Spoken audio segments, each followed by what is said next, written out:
So let's start with the today's class.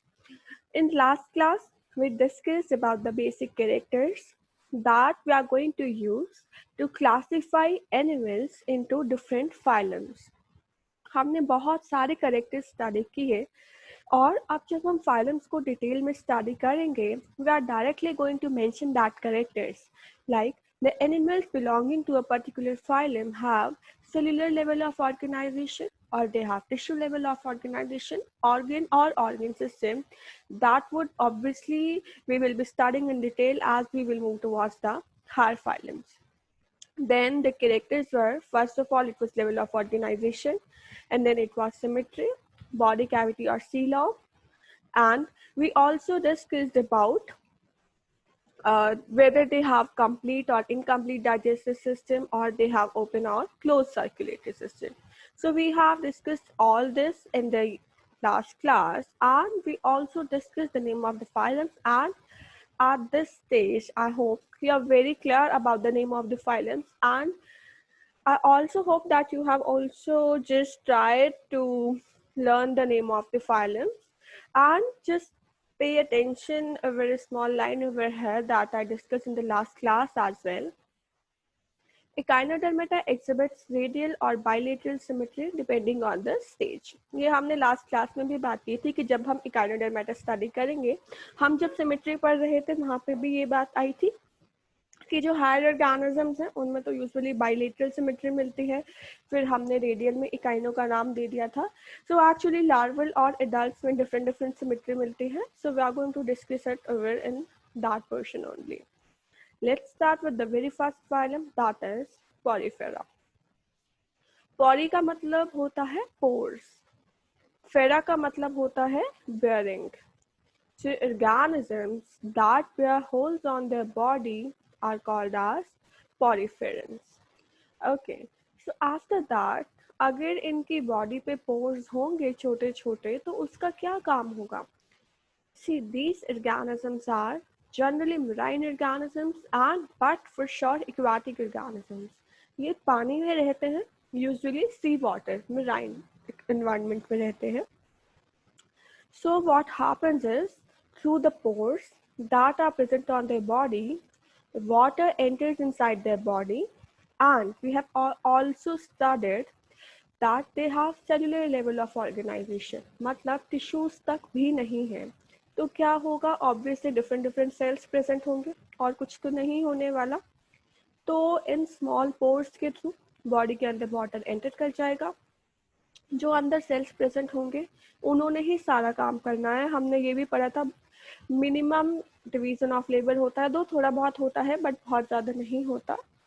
तो उन्होंने ही खाना भी खा लेना है, उन्हीं सेल्स ने ही एक्सक्रीशन भी करनी है. और उसके बाद क्या होगा? पानी बॉडी कैविटी से बाहर निकाल दिया जाएगा. तो इतनी सिंपल सी बॉडी होती है.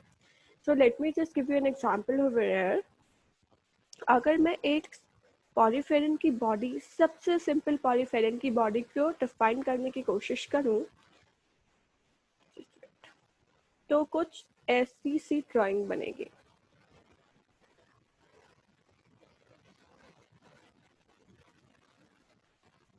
अब ये जो रेड कलर से दिख रही है ना आपको, ये कुछ उसकी बॉडी की आउटलाइन है. जो मैंने ब्लू कलर से ड्रॉ किया है, ब्लू कलर के बीच में जो है ना, ये मैं रिप्रेजेंट कर रही हूँ कि उसकी बॉडी में पोर्स हैं, होल्स हैं. तो इस तरीके से होल्स उसकी पूरी की पूरी बॉडी में होंगे क्योंकि ऑब्वियसली नेम ही क्या है? पोरी, पोर्स, फेरा, बेयरिंग. तो पूरी की पूरी बॉडी में क्या है? होल्स हैं. ओके, तो अब क्या होगा? ये जो ब्लू वाले होल्स हैं, ऑर्गेनिज्म कैसा है? एक्वाटिक है, जनरली मरीन है. ओके, तो इसके बाद क्या होने वाला है? इसके बाद ये होने वाला है कि वाटर इसके थ्रू एंटर करेगा, इन पोर्स के थ्रू एंटर करेगा. इन पोर्स के थ्रू वाटर एंटर होने के बाद क्या होता है? ये जो पोर्स के बीच में आपको स्पेसेस दिख रहे हैं ना, यहाँ पे प्रेजेंट होते हैं अलग अलग टाइप के सेल्स जो मैं ग्रीन कलर से रिप्रेजेंट कर रही हूँ. तो यहाँ पे प्रेजेंट है डिफरेंट सेल्स. हमने पहले ही पढ़ा है सेलुलर लेवल ऑफ ऑर्गेनाइजेशन ही है. तो अब क्या हुआ? अब वाटर ने एंटर किया, और वाटर यहाँ पे सर्कुलेट करेगा। यहाँ पे एक कैविटी है, रिमेंबर ये वो वाली कैविटी नहीं है जो इसको हम सिलोम बात करते हैं। ये एक सिंपल सी बॉडी कैविटी है, क्योंकि बॉडी में और कुछ प्रेजेंट नहीं है, तो जो खाली स्पेस है उसको हम कैविटी कह रहे हैं, सिलोम नहीं कह रहे हैं। तो क्या करेगा, पानी यहाँ पे सर्कुलेट करेगा, पानी यहाँ पे घूमेगा, पानी सर्कुलेट करेगा तो ये जो सेल्स है ना, ये क्या करेंगे, इस पानी में फूड भी होगा, ऑक्सीजन भी होगी।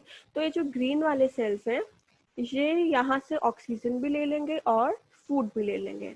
अच्छा, उसके बाद जो एक्सक्रीटरी सब्सटेंसेस होंगे वो भी इसी वाटर में ही एंटर करवा दिए जाएंगे, इसी वाटर में ही रिलीज करवा दिए जाएंगे।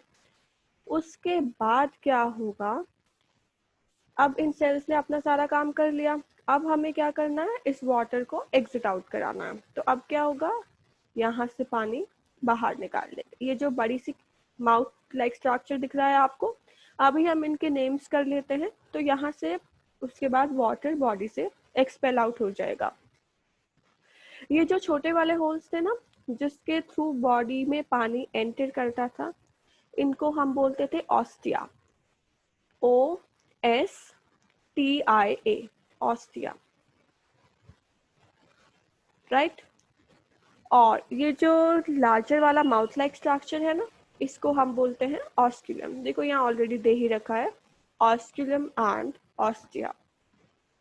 तो अब आपको एटलीस्ट इतना तो समझ आ गया होगा कि एक स्पॉन्ज की बॉडी वर्क कैसे करती है, इसमें कैसे कैसे काम होता है। रिमेंबर, ये मैंने बिल्कुल सिंपल स्पॉन्ज की बॉडी बनाई थी, but there are some other complexities in the body as well which we will discuss it in detail if we cover this topic after we are done with our syllabus, because that would be out of the NCERT, and if possible I would like to discuss it soon. Okay, so after that, अब हमने इतना तो discuss कर लिया, now let's just get back to the NCERT, जहाँ पे हम पढ़ रहे थे। हमने शुरू किया था कि पोर बेयरिंग एनिमल्स है, थोड़ा सा स्ट्रक्चर समझ भी आ गया कि कैसे होगा कैसे नहीं होगा। जनरली मेराइन है, and we have also studied that they are asymmetrical animals. अब हमें ये समझने की ज़रूरत नहीं है कि एसिमेट्रिकल का मतलब क्या होता है, because we have already discussed it. Then they are primitive, yes of course we know, क्योंकि ये सबसे पहले वाले ही ऑर्गेनिजम्स हैं, and as we will keep on moving towards the higher organisms, they would be more advanced organisms and they would be more complex organisms, and they have cellular level of organization, we have studied it. Okay, now the most important thing is that they have a water transport or canal system. अभी जो मैंने आपको study कराया था ना, अभी जो हमने डिस्कस किया था, that water will enter through ostia, it will circulate inside the cavity that is present inside the body of the organism, and the water will be expelled out with the help of osculum. तो ये सारा water की movement है ना, that is called as canal system. कि water कैसे enter करेगा, then it will circulate inside the body and then it will be expelled out. तो इस सब मूवमेंट को हम क्या बोलते हैं, canal system. See what is being explained in your NCERT is water enters through ostia। उसके बाद अब आपको जो याद रखना है एक और नाम, कैविटी को हमने नाम क्या दे दिया है, स्पॉन्जिसी, क्योंकि इन जो पॉरीफेरेंस हैं इनका कॉमन नेम होता है स्पॉन्जिस। स्पॉन्ज क्या होता है, बिल्कुल बॉडी पे होल्स ही हैं, that's why it can retain water as well. तो स्पॉन्जिस से नाम दे दिया स्पॉन्जो, और कैविटी को हम नाम देते हैं सील। ये एक्चुअली सिलोम से डिराइव हुआ है, बट सिलोम नहीं है, तो कैविटी है, दैट्स व्हाई सील बोल दिया। तो स्पोंजो सील, जो स्पॉन्जिस की कैविटी है, that's it's called as spongocoel. और फिर क्या होता है, ऑस्कुलम के थ्रू बाहर चला जाता है।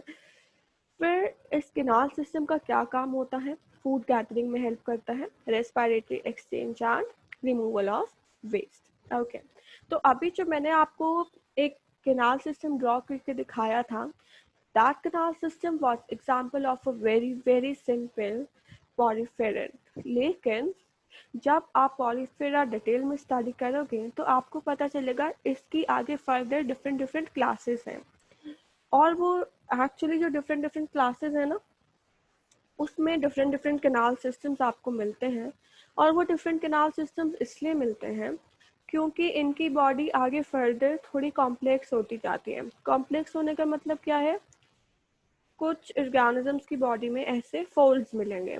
अब अगर ऐसे फोल्ड्स मिलेंगे तो फिर अब तो वही सिंपल वाला कैनाल सिस्टम नहीं रह सकता। फिर अब कैनाल सिस्टम को भी डेवलप होना पड़ेगा कि होल्स कहाँ प्रेजेंट होने चाहिए, यहाँ प्रेजेंट होने चाहिए, यहाँ प्रेजेंट होने चाहिए, यहाँ प्रेजेंट होने चाहिए, राइट। तो फिर वाटर की मूवमेंट का पाथ अलग हो जाता है कि वाटर बॉडी के अंदर कैसे एंटर करेगा। तो उसके बेसिस पे डिफरेंट डिफरेंट टाइप के कैनाल सिस्टम्स है, sycon type, leucon type, ascon type. तो जो आपने सबसे पहले मैंने आपको स्टडी कराया था दैट वाज साइकॉन टाइप। तो but we do not need to cover this क्योंकि एनसीईआरटी में नहीं है। We will only study that is mentioned in our NCERT.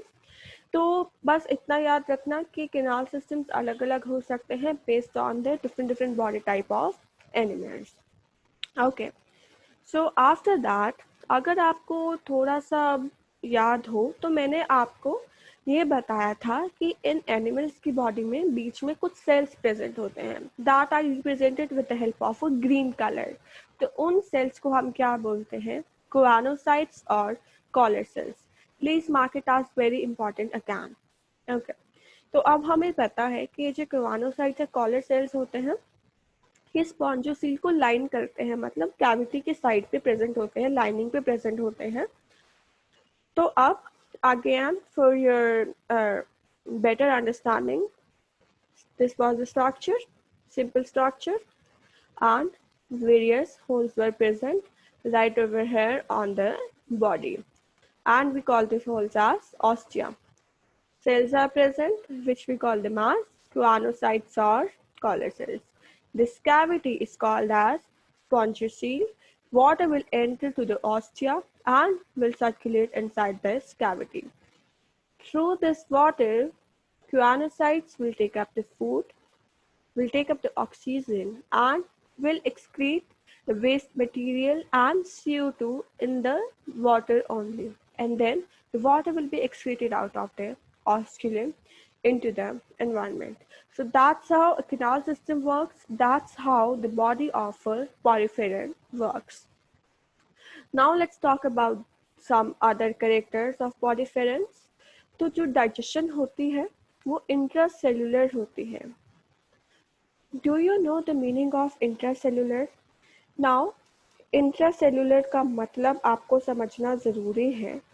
देखो, दो वर्ड्स होते हैं, इंटरसेल्युलर एंड इंट्रासेल्युलर। कहीं भी बायो में वर्ड्स आ जाए, इंट्रा और इंटर दोनों ही हो सकते हैं। तो इंट्रा का मतलब होता है विद इन, सेल के अंदर, राइट। और इंटर का मतलब होता है दो अलग अलग सेल्स के बीच में। जैसे for example inter school would be दो अलग अलग स्कूल्स के बीच में, इंट्रा स्कूल वुड बी एक स्कूल के अंदर ही। So the digestion is intracellular, उसी सेल के अंदर ही, and if it is intercellular it would be दो सेल्स के बीच में।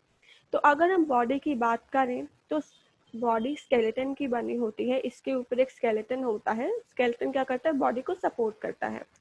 लेकिन स्केलेटन किसका बना होता है, स्पिक्यूल्स या स्पॉन्जिन फाइबर। स्पिक्यूल्स क्या होते हैं, कांटे, थॉर्न लाइक स्ट्रक्चर्स को क्या बोल देते हैं, स्पिक्यूल्स बोल देते हैं। तो स्पिक्यूल्स या स्पॉन्जिन फाइबर्स का स्केलेटन बना होता है। स्पॉन्जिन फाइबर मतलब छोटे छोटे से फाइबर्स होते हैं जो हार्ड होते हैं, बॉडी को सपोर्ट कर सकते हैं, बट इतने भी नहीं होते। जनरली आप अगर इनको माइक्रोस्कोप के नीचे देखते हो तो आपको ऐसा ही लगता है कि कुछ ग्लास लाइक स्ट्रक्चर्स प्रेजेंट है, वो फाइबर का होता है, और बस थॉर्न लाइक स्ट्रक्चर्स है, कांटे जैसे स्ट्रक्चर्स हैं। जब आप इनको माइक्रोस्कोप के नीचे देखोगे तो ऐसे लगेगा जैसे ग्लास के कांटे कांटे से बनाकर दिखा दिए हों, नीचे रख दिए हों। And then they are hermaphrodite animals. Hermaphrodite का मतलब होता है that male and female reproductive organs are present inside a single body. जैसे आप बाइसेक्सुअल फ्लावर स्टडी किया है ना आपने, बाइसेक्सुअल में आप क्या करते थे, मेल और फीमेल दोनों ही एक ही फ्लावर में प्रेजेंट होते थे। सो hermaphrodites is the term used for animals, bisexual animals, like sexes are not separate, मतलब मेल और फीमेल रिप्रोडक्टिव जो ऑर्गन्स हैं वो एक ही बॉडी में प्रेजेंट होंगे। तो इसका मतलब क्या होगा, एक ही बॉडी में प्रेजेंट होंगे, एक ही इंडिविजुअल में प्रेजेंट होंगे. So that would be eggs and sperms would be produced by the same individual and it's very obvious.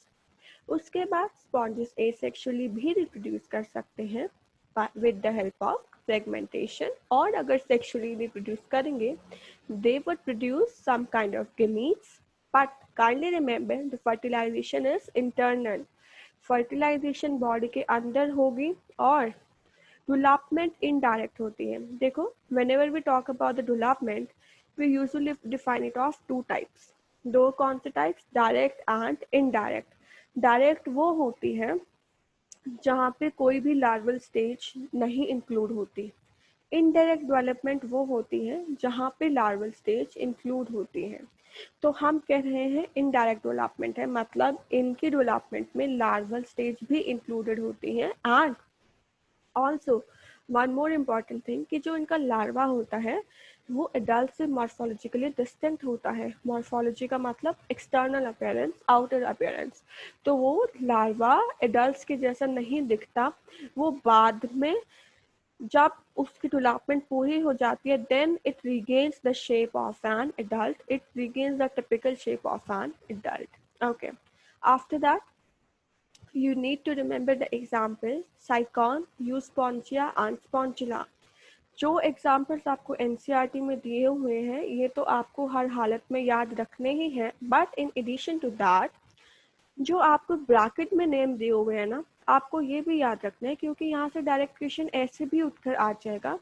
That name the scientific name of Sycon, or name the name this scientific name of Skypa, or name the scientific name of bath sponge. So you should remember the name कि हम Euspongia को common language में bath sponge बोलते हैं. तो अगर आपसे पूछ लिया जाए कि बाथ स्पॉन्ज का साइंटिफिक नेम बताओ, so you should be able to tell that it's Euspongia. अगर आपसे पूछ लिया जाए that tell the scientific name of fresh water sponge, so you should be able to tell that it's Spongilla. तो आपको ये common names और scientific names हर हालत में याद रहने चाहिए. And it's compulsory to remember these names क्योंकि यहाँ से एमसीक्यूज भी आते हैं और 1 मार्क क्वेश्चंस भी आते हैं. Okay, so after that moving towards the next phylum, that is phylum Coelenterata और निडेरिया. तो ये नाम सीलेंट्रेटा कहाँ से आया, इनकी जो कैविटी है ना उनको हम बोलते हैं सीलेंट्रॉन. तो organisms that possess coelentron cavity are termed as coelenterata. Then एक और नेम भी है जो है Cnidaria. Actually what happens is ये organisms है ना, ये भी aquatic organisms हैं और generally sea water में मिलते हैं, marine organisms हैं. बट इन organisms की बॉडी बहुत सॉफ्ट होती है.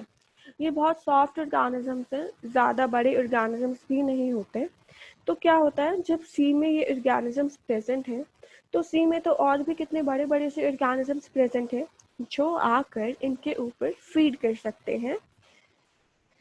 सो what do they do is in order to protect themselves they have specialised cells. इनके पास स्पेशलाइज्ड सेल्स होते हैं जिनको हम बोलते हैं cnidoblast cells. CNIDOBLASTS, cnidoblast cells या फिर निमेटोसिस्ट बोल देते हैं. उससे क्या होता है कि अगर कोई ऑर्गेनिज्म इनके ऊपर प्रे करने आ रहा है, इनको खाने आ रहा है, ये उनको नीडोब्लास्ट सेल्स चुभा देते हैं. जैसे ही सामने वाले ऑर्गेनिज्म को नीडोब्लास्ट सेल्स चुभते हैं, सामने वाले ऑर्गेनिज्म पैरालाइज हो जाता है. The organism is not able to move. ये वहाँ से भाग जाते हैं and thus they protect themselves. तो ऐसे organisms which possess nidoblast cells are termed as nidarians. तो ये दो नाम वहाँ से आए. Okay. So the organisms are aquatic. We already know, mostly marine. सोसाइल का मतलब होता है एक ही जगह अटैच रहते हैं. कुछ ऑर्गेनिजम्स हो सकते हैं जो एक ही सब स्टेट पे अटैच रहें, मूव नहीं करें, या फिर हो सकता है वो ऑर्गेनिजम्स फ्री स्विमिंग को मतलब आराम से स्विम कर सकते हैं. Then radially symmetrical animals. Now we are very well aware about this term, that what do we mean by radially symmetrical, right? We have discussed it in the last class as well. तो अब आपको फिर से वही story बताई है कि नीडेरिया नाम कहाँ से आया, कि नीडोब्लास्ट या नीडोसाइट से आया। मतलब जो स्टिंगिंग कैप्सूल्स होती है या निमेटोसिस्ट होती हैं, चुभने वाले सेल्स हैं, जो या तो टेंटिकल्स पे प्रेजेंट होंगे या बॉडी पे प्रेजेंट होंगे। यूजुअली सामने वाले ऑर्गेनिज्म को पैरालाइज करने के लिए किया जाता है, और कभी के बाद ये वाला मेथड यूज कर लेते हैं for the capture of the prey as well, कि सामने वाले एनिमल को नीडोब्लास्ट जब स्टिंग हुआ तो वह पैरालाइज हो गया, then they will use the animal for the food. Anchorage का मतलब होता है कहीं से अटैच हो जाना। So sometimes they can use it for the anchorage, but it's observed very less कि needleblast को anchorage के लिए use किया हो, usually defense or for the capture of prey. Okay. After that we have already discussed कि tissue level of organization होता है और ये organisms कैसे हैं, डिप्लोब्लास्टिक हैं।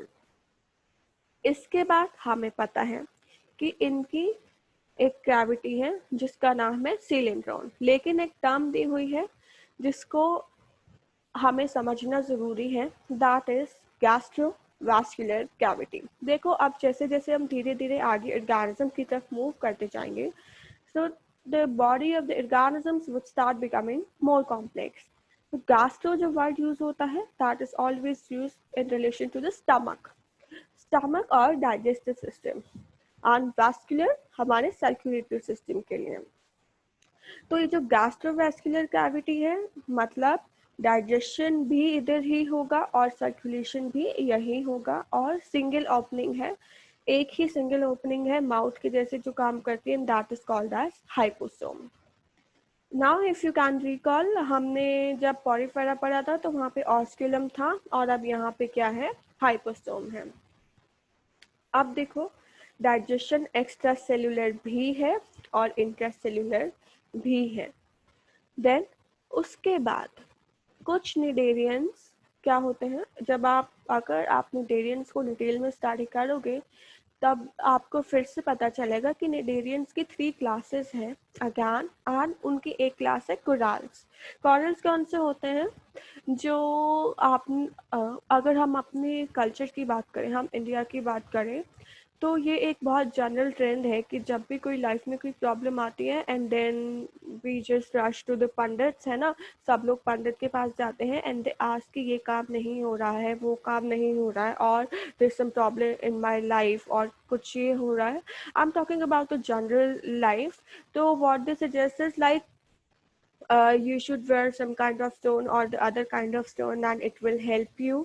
तो ये कुछ जनरल हमें देखने को मिलता है, ये कुछ जनरल चीज़ें हैं जो हमें ऑब्जर्व होती हैं। तो वो जो स्टोन्स पहनने को कहे जाते हैं ना, कि नीलम पत्थर पहनो, पन्ना पहनो, ये सब पहनो, वो क्या होते हैं, वो क्राल्स होते हैं। क्राल्स क्या हैं, ये जो एक्चुअली हमारे निडेरियंस हैं, इनका स्केलेटन है जो कैल्शियम कार्बोनेट का बना होता है। तो actually what are you wearing is the kind of corals जो कैल्शियम कार्बोनेट के बने होते हैं, अलग अलग होते हैं। तो ये अब आप याद रखना कि कोरल्स एक क्लास है। अच्छा, इसके साथ साथ ही आपने अपनी सोशल स्टडीज में भी पढ़ा होगा कोरल रीफ्स, कोरल रीफ्स या कोरल रीफ्स पढ़ी होंगी, है ना। ग्रेट बैरियर रीफ पढ़ी होगी जो ऑस्ट्रेलिया के पास इतनी बड़ी सी रीफ है।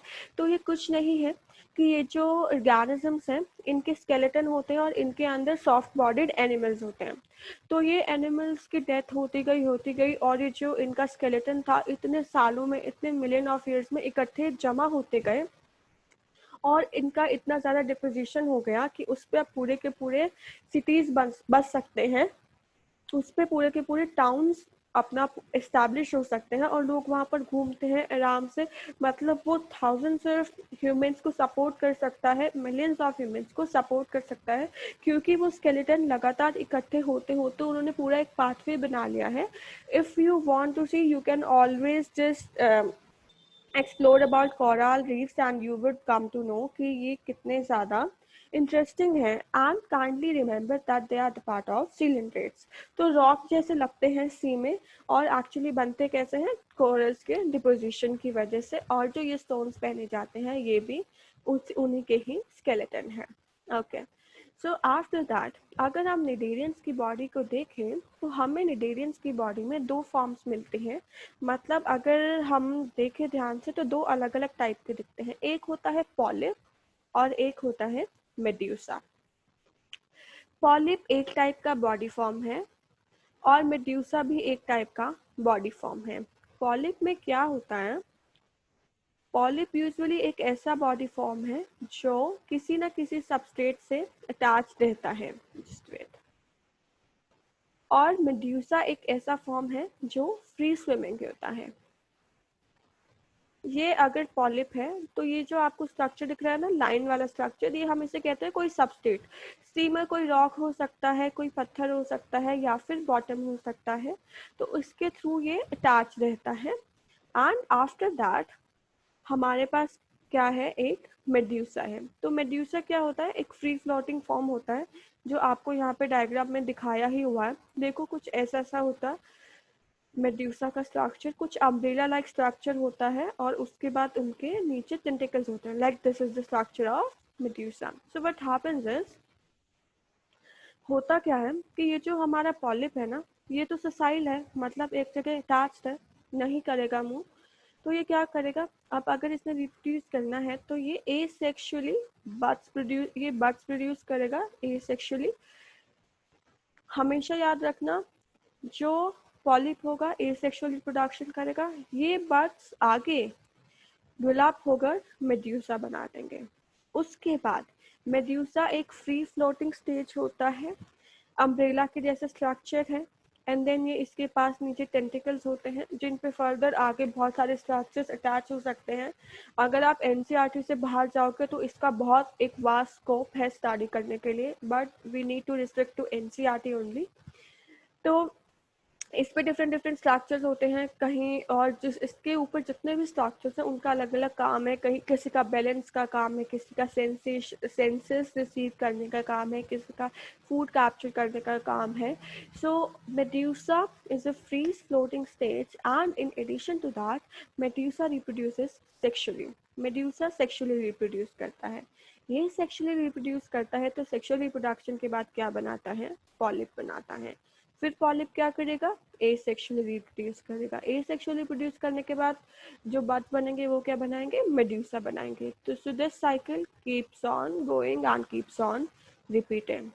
तो पॉलिप और मेड्यूसा में आपने अपने एनसीईआरटी के हिसाब से इतना ही पढ़ना है कि जो पॉलिप है ससाइल और सिलेंड्रिकल स्ट्रक्चर है। एग्जाम्पल आपको हाइड्रा याद रख लेना, दैट इज सफिशिएंट। अगर आप एडाम्शिया याद रख सकते हो, that is sea anemone, well and good. अगर हम मेड्यूसा की बात करें, sea anemone is a name of an organism. And if we talk about the medusa तो अम्ब्रेला शेप का होता है और फ्री स्विमिंग होता है। एंड एग्जाम्पल इज ऑरेलिया और जेलीफिश। अच्छा, अब कुछ निडेरियंस ऐसे होते हैं जैसे मैंने आपको बताया कि जो पॉलिप होगा एसेक्सुअली रिप्रोड्यूस करेगा, then it will give rise to medusa, and then when medusa would reproduce sexually it will again give rise to polyp. तो ऐसे निडेरियंस जो दोनों फॉर्म्स में एग्जिस्ट करते हैं उनको हम कहते हैं दे एक्सिबिट ऑल्टरनेशन ऑफ जनरेशन। मतलब अलग अलग जनरेशन शो करते हैं, कभी पॉलिप शो कर देंगे, कभी मेड्यूसा शो कर देंगे। और इस फिनोमेना को, ऑल्टरनेशन ऑफ जनरेशन को हम क्या बोलते हैं, metagenesis. Mark it as very very important. ये क्वेश्चन 1 मार्क की डेफिनेशन के लिए, एमसीक्यू के लिए बहुत इंपॉर्टेंट है। And it is repeated several times that what do you mean by metagenesis or alternation of generation is termed as dash।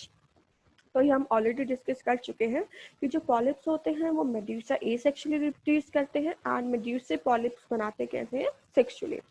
Example है Obelia. Obelia is an organism that exhibits metagenesis. Now let's talk about the examples. Phycelia. Phycelia को बोलते हैं, common name है Portuguese man of war. Actually इसको Portuguese man of war इसलिए बोलते हैं क्योंकि पुराने टाइम में जब पोर्टुगीज पीपल लड़ने आते थे ना, जब वो वॉर करने आते थे तो क्या होता था, वो हेल्प किसकी लेते थे, वेव्स की लेते थे। उनकी बोट्स इतनी स्पेशलाइज्ड थी, इतनी उन्होंने इतने ज़्यादा वो एफिशिएंट थे कि जो वेव्स ऊपर नीचे होती है ना, तो वो वेव्स के साथ ही अपनी बोट चलाते थे ताकि सामने वाला इतनी जल्दी पहचान नहीं सके। वो वेव्स के साथ छुप कर आते थे लड़ने के टाइम, फाइट के टाइम, वॉर के टाइम। तो ये फाइसीलिया कैसे होता है, ये भी कभी पानी के ऊपर कभी नीचे, कभी पानी के ऊपर कभी नीचे। तो जो अगर कोई ऑर्गेनिज्म है वाटर में तो वो इतनी जल्दी पहचान नहीं सकता वेव्स के साथ साथ, जैसे वेव्स मूव करती हैं तो वैसे ही कभी ऊपर कभी नीचे, कभी ऊपर कभी नीचे। So that's why it's called as Portuguese man of war. Then Adamsium, common name is sea anemone. Pinatula, sea pen. Pen जैसे इसका अब मैं I show you the figure tomorrow in the next class. आपको मैं इन सब के figures दिखा दूंगी, then it would be more easy for you to understand why it's called sea pen. Or whenever we will go to the our bio lab, then there are various kind of specimens placed over here, then you would be able to understand better. Then gorgonia is called as sea fan. जैसे एक हाथ वाला fan होता था ना पुराने time में, वैसे ही इसका एक elongated सा स्ट्रक्चर होता है, that's why it's called as sea fan. And then meandrina, that is brain coral. Mark it as important. I'm repeating myself that you need to remember the names and the common names as well. Okay. So we are done with two phylums over here. Let's move towards the next phylum, that is Ctenophora. तो अब ये वाला एक phylum है जो 9th class में भी study नहीं किया, so it's all together new to you. The common जो ctenophores हैं that are also commonly known as sea walnuts और कॉम chalice. अच्छा, आफ्टर दैट जो आपके पास यहाँ से क्वेश्चन आएगा, that name a phylum that is exclusively marine. ये एक्सक्लूसिवली मेराइन होते हैं। Mark this line as very very important. यहाँ से सीधा सीधे क्वेश्चन आते हैं because we have also studied poriferans are also marine and ctenophorans are also marine, but we have also discussed that mostly. We haven't discussed it in the case that they are exclusively marine, but this is the phylum that are exclusively marine, मतलब fresh water में नहीं मिलेंगे. Then radially symmetrical, diploblastic and tissue level of organization. Now these things are not new to us, we have already discussed them. अच्छा, अब जो important thing है, इनकी body में आप अगर ध्यान से देखोगे तो 8 एक्सटर्नल रोज दिखेंगी, 8 एक्सटर्नल रोज दिखेंगी जिनके ऊपर सिलिया भी प्रेजेंट होता है। That's why we call them as ciliated. और हम उनको बोलते क्या है, कॉम्प्लेक्स बोल देते हैं। इनका क्या काम होता है, लोकोमोशन में हेल्प करते हैं। हमें ये ऑलरेडी पता है कि जो सिलिया है वो लोकोमोशन में हेल्प करते हैं। After that digestion extra cellular भी हो सकता है, इंट्रासेल्यूलर भी हो सकता है। इसमें आपको सिर्फ इतना ही याद रखना है, एक्सक्लूसिवली मेराइन है और बायोल्यूमिनेसेंस शो करते हैं।